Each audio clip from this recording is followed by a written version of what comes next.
Good afternoon, everyone. I'd like to welcome you all to our 88th Texas Ledge Debrief. I hope you all are enjoying your summer, and I would like to introduce you all to what's been happening. As we all know, the 88th Texas regular legislative session just ended last month, and while the Texas legislature attempted to undermine Texan civil rights, our criminal injustice, beyond borders, and voting rights program here at TCRP was at the Texas Capitol every day fighting for legislation that would advance our civil rights and fighting against harmful legislation that would affect our communities. In the short span of just under 140 days, just a little bit under 5 months, our team tracked over 12,000 bills affecting our programs. And we testified on 70 bills at the Texas legislature, including written testimony, totaling for 200 actions on 180 bills at the Texas Capitol this past session. At this time, I would like to introduce my colleagues who will break down the key takeaways from this year's session and debrief you on our top highlights, including wins and losses from this legislative session and how you can get involved beyond the session. Firstly, we have Jenny Hickson, our Senior Advocacy Manager of our Criminal Injustice Program, Roberto Lopez, our Senior Advocacy Manager of our Beyond Borders Program, and Veronica Worms, Legal Fellow at the Voting Rights Program. Before I pass it on, I would like to remind everyone that you may ask questions in the Q&A Zoom function, and at the very end, we will also have a dedicated Q&A portion. So without further ado, I'd like to pass it on to Jenny Hickson of our Criminal Injustice Program to take you through our wins and losses from this legislative session. Good afternoon, everyone. My name is Jenny, and the legislative session this year, there were a lot of big themes that happened around criminal injustice. And we're trying to just narrow in on a few. It was pretty hard for me to pick. I think one of the biggest wins that we had this session is that there was no expansion of pretrial detention. So what pretrial detention means is it's if someone has been arrested and accused of a crime, right now you generally get a bond set or you get your bail conditions set. In the last legislative session, there was a big expansion in pretrial detention, the flexibility with which judges could hold people before they get to go to trial and are actually, their guilt is determined. There was a big expansion in what judges could do, how they could hold people, which has led to kind of an explosion in folks that are being held in pretrial detention are in counties around Texas. This session, both the Lieutenant Governor and the Governor doubled down on wanting to continue to expand that pretrial detention leeway that judges have. So being able to hold people without the possibility of a bond or bail conditions before they've even had a chance to get before a judge and really determine their guilt or innocence. The good thing is that those bills all failed. So there were two bills, SJR 44 and SB 1318, which would have really dramatically increased the number of folks that would have ended up being held in pretrial detention in Texas. Those failed. I know it's weird to consider bills failing a victory, but sometimes the best thing you can do is to keep bad stuff from happening. And these are two bills that would have been really bad for a lot of people. And so we're really pleased that those failed. On the sort of good end of things that actually got through, HB 1819 is a bill that prohibits juvenile curfews and was actually signed by the governor. So why is this bad? Well, we know that juvenile curfews don't work. They don't actually do anything to make anyone safer. All they do is criminalize Black and brown youth in our community. They often criminalize youth who are unhoused. They criminalize youth who are needing to work. And they make it easier for youth to be harassed by law enforcement.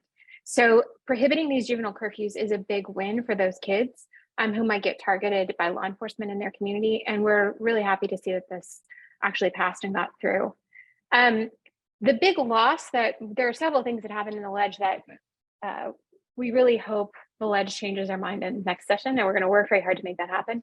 The first, as we're all experiencing this heat wave and as we're being asked by ERCOT to limit our air conditioning, 70% of TDCJ facilities have no air conditioning, which means that for all of us who are sitting at home right now with our air conditioning, there are thousands and thousands and thousands of Texans being held in TDCJ facilities that are currently sitting in 113, 114. Some of the facilities have actually measured up to 130 degrees temperatures with no relief in sight. And because TDCJ is understaffed, those folks are oftentimes not getting the little relief that they're allowed. So being able to take respite showers, being able to get access to water and ice.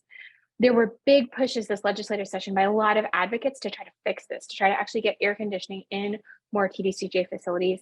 Those all failed. Not only was it cut from the budget, but all of the bills that were introduced that would have gotten air conditioning into TDCJ facilities failed.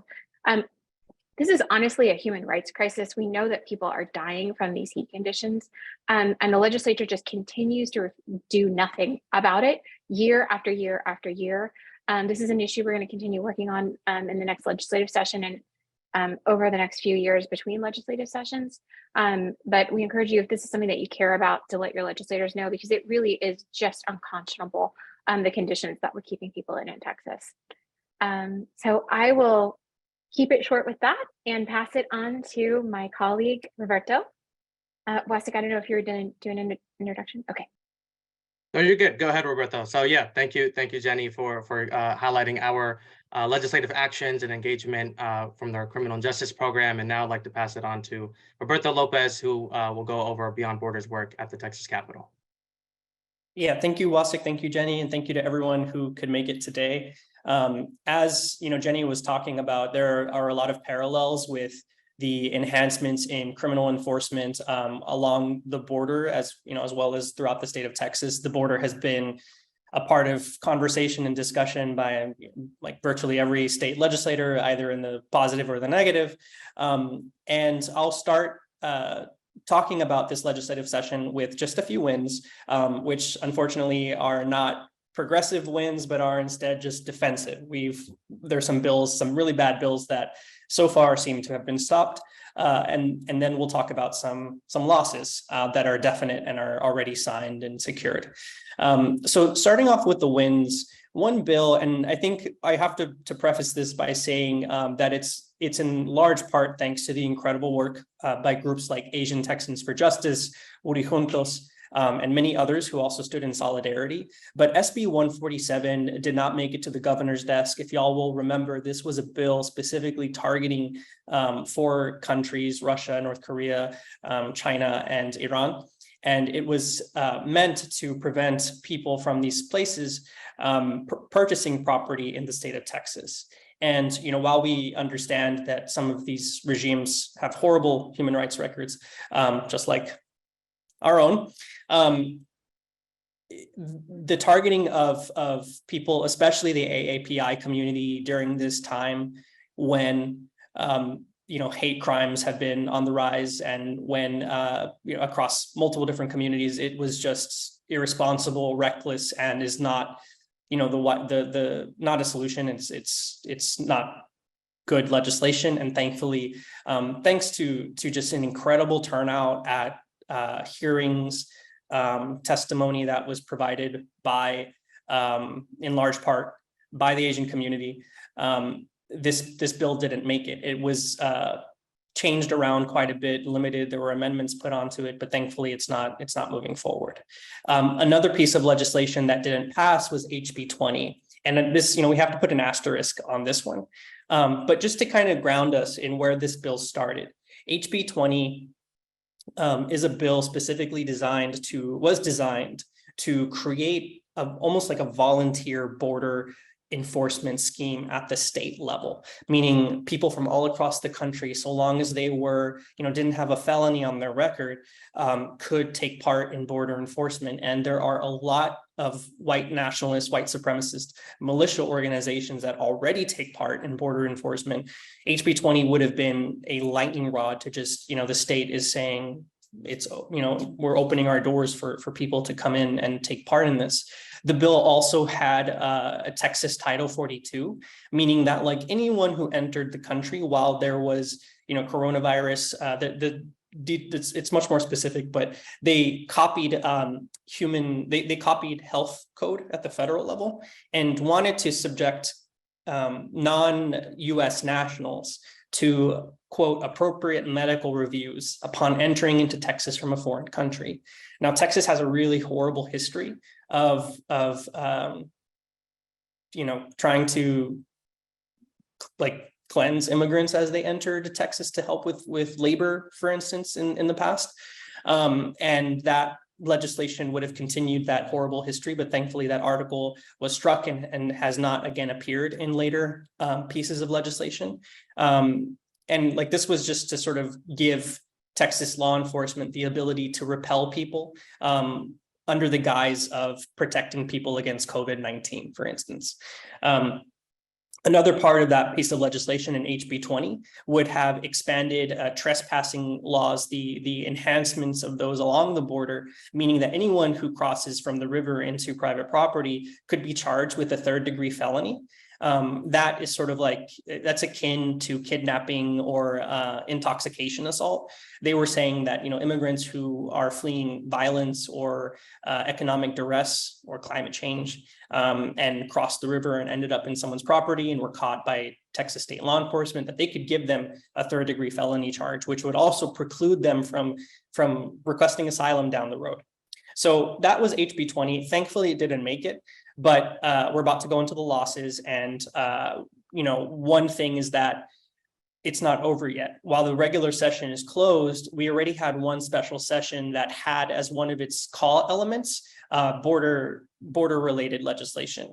Thankfully, it was quite limited in scope to human smuggling, but we worry that since that special session essentially is not actually going to really pass any of the bills, we're worried that it's going to come up again later in the year and still bring forward elements of HB 20. And kind of going back a little bit to just to one of the worst losses from this legislative session, HB 1, which is the state's budget, passed with over $5 billion for border militarization, for state sponsored border enforcement. In the past, Texas, you know, didn't put as much resources to this. It wasn't until about 2017 that we reached an apex at that point of about 800 million every 2 years. Once, you know, that legislation, that has now been more than quadrupled in the recent year. And so we're continuing to see the state put more money and resources, which eventually will go to Operation Lone Star. And that is Governor Abbott's anti-immigrant scheme at the border to turn DPS troopers into a sort of state border patrol. There are also, and this goes back to what I was talking about with special sessions and our worry about elements of HB 20. You know, that $5.1 billion has to go somewhere. And so one route it could take is sort of business as usual, giving a lot of overtime pay, the governor moving around money and equipment and resources as much as possible to continue to do a Texas border patrol through highway patrol troopers. So like they put them on the border, have them arrest people on trespassing charges, and then put them in state prisons. That's been happening for the last 2 years. And now they have $5 billion to keep that going. A way that they could make this worse, and this is what we're going to be looking out for, and we need you all to stay with us and to help us in looking out for this, is with the possible special session in September or November. We don't think one will come up sooner, but it could also come up sooner. But, you know, they could do the business as usual model, or the governor could call for more enhancements on border militarization policies, meaning like he could call up again a border force, which was kind of in HB 20. He could, there's legislation to create a state border patrol, a whole new department, not just highway patrol, which already exists, you know, when they pull you over for a speeding ticket. There's legislation out there to create a whole new border force. It's been under the Rangers at some point. Other times it's been its own agency. The legislation changes, you know, every day or every other day. It was changing during the special and during the regular session. So we're worried that that could still be proposed in September. We're worried that they could create an improper entry charge, which would allow any sort of state officer to enforce the law and detain or arrest someone who they suspect of having recently crossed the river. So if someone is brown, like that's someone who could ostensibly, they could choose to pick up at the border and say, you know, hey, we think you crossed. We're going to try to charge you for improper entry into the country. And then a third element is the enhancements on human smuggling, which they're really still trying to push. There's also other parts, which is like funding for a border wall and funding for more detention facilities. that could also be encoded in a later session. Although like the governor has already shown such creativity and such an ability to like already be able to move money around. A state border wall is already coming up in places like Del Rio, in the Rio Grande Valley, in Laredo. Like different parts of the border have already been reporting that state walls are rising and that people are getting letters from the state to come for state officials to come into their property. So even though like some legislation hasn't been passed to specifically state where a border wall is going to go, there's money and there's executive powers that the governor has. So all that said, some of the worst hasn't made it out yet, and we're really lucky. And it's luck, and it's also just like a lot of incredible hard work from our organization, like my colleagues, all of us, but also just the many different organizations and groups that have been fighting and showing up and acting in solidarity. There have been some really great wins, like the killing of 147, like getting rid of the requiring medical reviews for people to enter Texas. But we still have to be on our toes. Like there's still $5 billion that the state is going to be able to use over the next 2 years. So there's going to be a lot of human rights abuses in practice on the ground, on the border. And on top of that, there is legislation that has already been drafted to create things like a border force, to create a new state charge just targeting recently arrived immigrants and asylum seekers.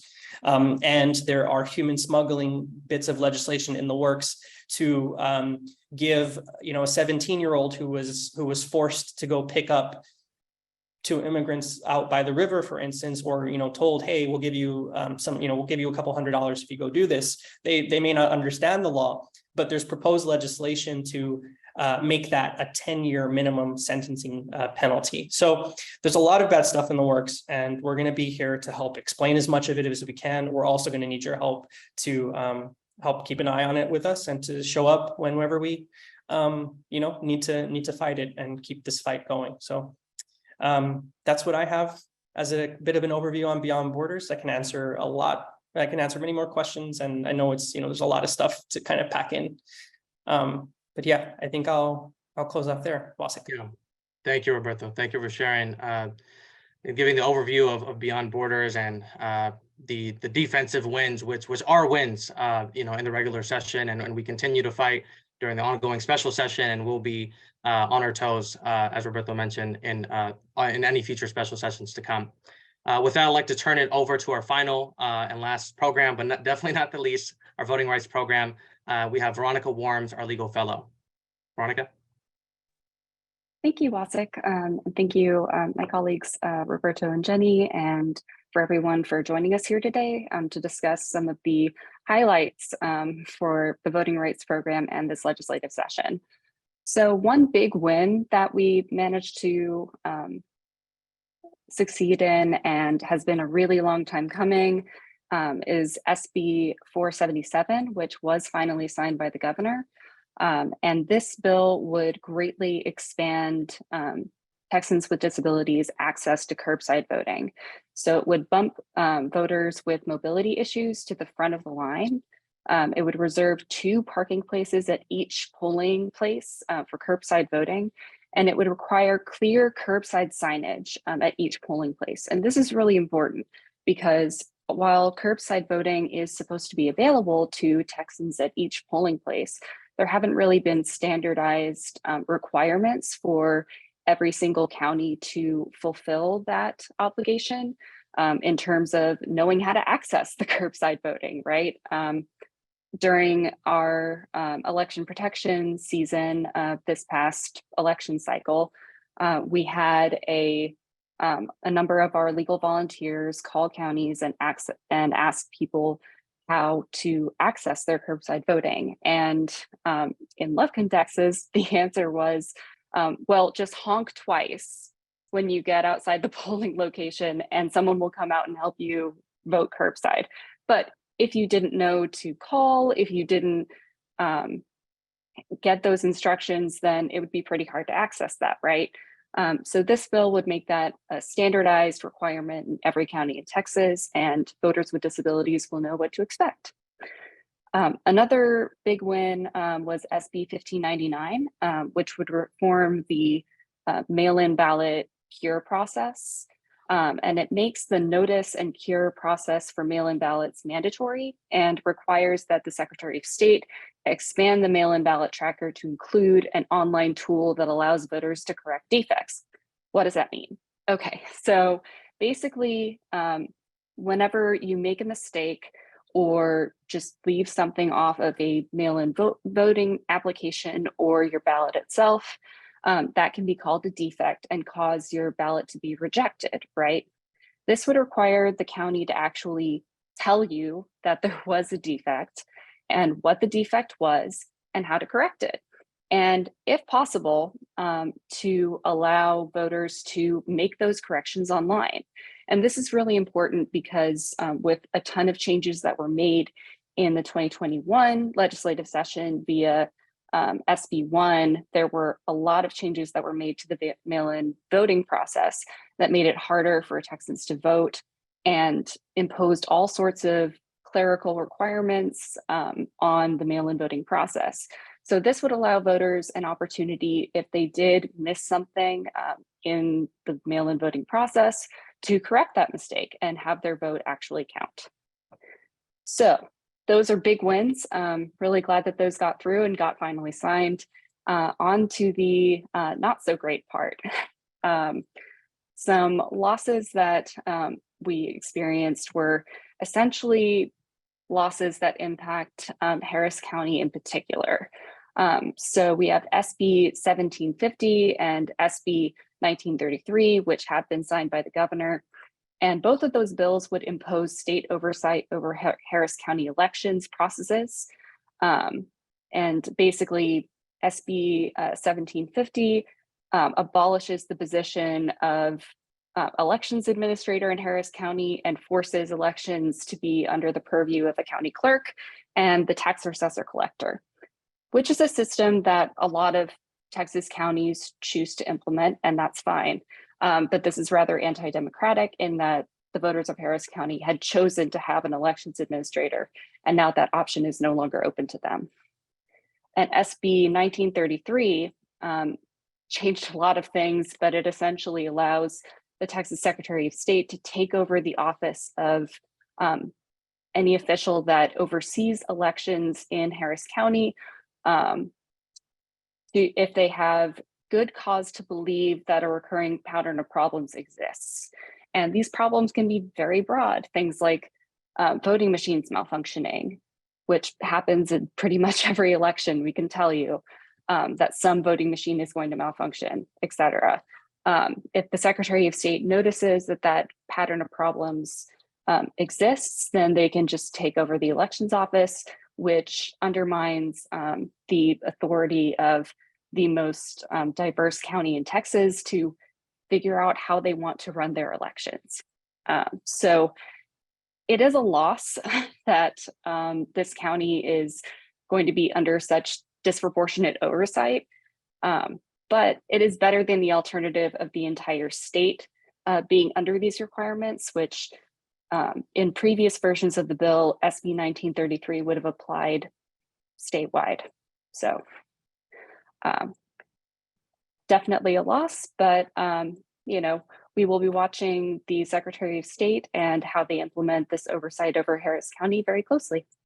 Thank you, Veronica, for sharing our wins and losses from the voting rights program. And thank you to all my fellow colleagues for sharing all of our work at the Texas Legislature this session to protect Texans' civil rights. At this time, we will have a Q&A portion. So if you have any questions, you may feel free to put them in the Q&A function on Zoom, or feel free to raise your hand and we'll pick on you. Thank you. I think we have our first question here, Veronica, and this one's for you for our voting rights program. I know you just answered, but maybe if you want to take this one live. The question is, Diane is asking, does SB 1933 apply to all counties? No, thankfully it does not. It only applies to Harris County as finally passed. But it is worth noting that the bill's author, Paul Betancourt, did say in an interview that they would be open to expanding that in future sessions. So it's definitely something to watch out for as we move forward. Thank you for that, Veronica. Another question we have, are there any ways we can get involved in advocacy while Texas is not in session? Stay tuned until the very end. We will be providing our ways to get involved. Savannah in our chat, our technical support here, did put our ways to get involved and learn about legislative work through our 88th legislative session. And we will be plugging our social media at the very end for folks to stay tuned and up to date on all the TCRP's work. Another question here, Veronica, this one's for you as well, for voting rights. Can you speak to the implications of HB 2127, the bill limiting local authority? I don't believe I know. I can look that up in a moment. Okay, no problem. And will attendees receive the recording of this webinar? I believe Savannah would know the answer to that one. Yeah, we will likely distribute a recording of this webinar, and it'll also be published on TCRP's YouTube. So I will drop that link to our YouTube channel in the chat as well. All right, questions are coming in. Thank you all for bringing them in. Jenny, this one's for you. We have a question related to criminal injustice. Are there any legislative updates related to capital punishment? For example, I saw that Representative Tony Rose's bill barring the death penalty for defendants with severe mental illness, HB 727, passed the House, but I haven't seen any updates since then.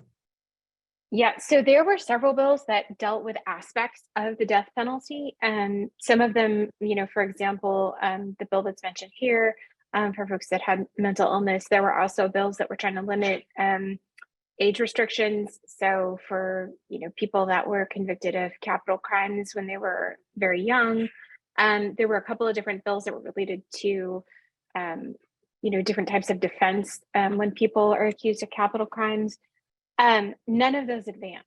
And so I think we've talked about this a lot as a team, that there were a lot of great criminal justice bills, which is not something you can always say. There were a lot of good bills that tried to make some meaningful progress on certain areas. The death penalty is one of them, solitary confinement, and none of the bills were successful. They really didn't get far. A lot of bills got committee hearings in the House, but they just died in the Senate. They didn't have it, most of them didn't even get to committee in the Senate. And so I think the question that was asked about, what can you do for advocacy between sessions? A lot of the advocacy that happens around the Texas Ledge is happening between sessions. It's where you're working with coalitions and groups, if this is an issue that you care passionately about, to develop that legislative strategy before the session starts. And so if the death penalty is an issue that you really care about, we'd be happy to point you in the direction or connect with you around some of the representatives that have introduced those different bills.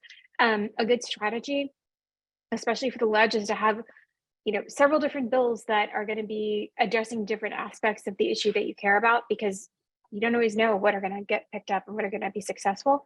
And so it's working with legislators to get that language drafted, work with coalitions to get all of your sort of ducks lined up before the session starts, so that you already have that advocacy together, your messaging together, any data you need to collect together before the session starts. Because once session starts, it's like a slip and slide, like you're in and it just goes. But we can provide you with there's a long list of bills like that just unfortunately didn't make it. Thank you, Jenny, for that answer. We have another one coming in for Veronica for voting rights. With the disparate treatment of Harris County in SB 1750 and SB 1933, is there any consideration of litigation contesting this legislation? So what I can say is that Harris County itself has voiced that it is looking at contesting the takeover of its elections department, broadly speaking. And I'm sure that all voting advocacy organizations will be looking at how the legislation is implemented and looking at evaluating all options to protect the voters of Harris County. Thank you for that. We still have a few more minutes. If anyone has any final questions or thoughts, feel free to ask in the chat.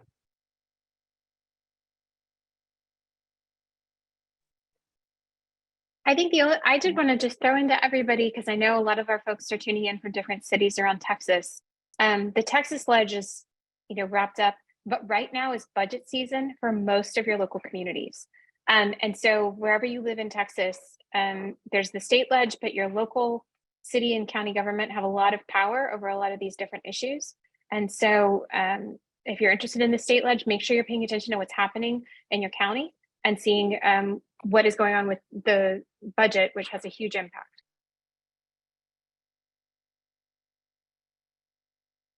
Thank you for that, Jenny. Of course, definitely there's a lot coming up just beyond the legislative session, and that was a great example of how we can get engaged. Roberto, we have one for the Beyond Borders program. It reads here, to what do you attribute the victory to defeat HB 20, but the failure to defeat HB 1? Yep, I think that the mainstream thought, both in Democratic and Republican offices, is that we need to have some sort of border enforcement scheme that has an emphasis on deterrence. So a good example of this is the border wall. So for instance, the Republican Party likes the idea of a border wall, wants a physical manifestation of pushing people back. And the Democratic representatives typically say, no, we don't need that. We need more technology. We need to have drones and surveillance towers and sensors and all of this stuff. Both of those tactics still harm immigrants. It still pushes people into more dangerous territory. It doesn't establish a humane processing policy or practice. And so we still have a lot of work to do on showing what a humane and dignified border looks like. And what that means is I think people are generally okay with putting a lot of money towards law enforcement to be able to push back against what has been perceived and sort of talked about as an invasion, when really it's just children and people trying to seek a better life. HB 20 was so extreme compared to that normal that we're at. HB 20 was saying we're going to bring in vigilantes, we're going to take it all a step further to really try and repel and push people back. And so I think that just because it was so out there, it fell apart and wasn't able to make it. And even there were people who are very supportive of the of HB 1 and ongoing legislation, who, when they spoke at the hearing on HB 20, they were neutral. They didn't oppose it or they didn't approve it. They saw how concerning it was. But HB 1 is so general. It's just saying, it's saying we're going to give $1 billion plus or $2 billion to DPS. We're going to give $1 billion plus or $2 billion to the Texas Emergency Department, to the military department. So it kind of just, it's giving money for overtime and more general revenue and general operating, as opposed to very specific needs. And so I think until, as a community of organizations and as border communities or as Texans or what have you, until we make the argument that immigrants are worthy of dignity, we're probably, it's still somewhat easy for both parties to vote for legislation that really takes a heavy law enforcement approach, as opposed to supporting any sort of humanitarian effort. Yeah. Thank you, Roberto, for that answering that question and clarification. Any final thoughts or questions from the audience here?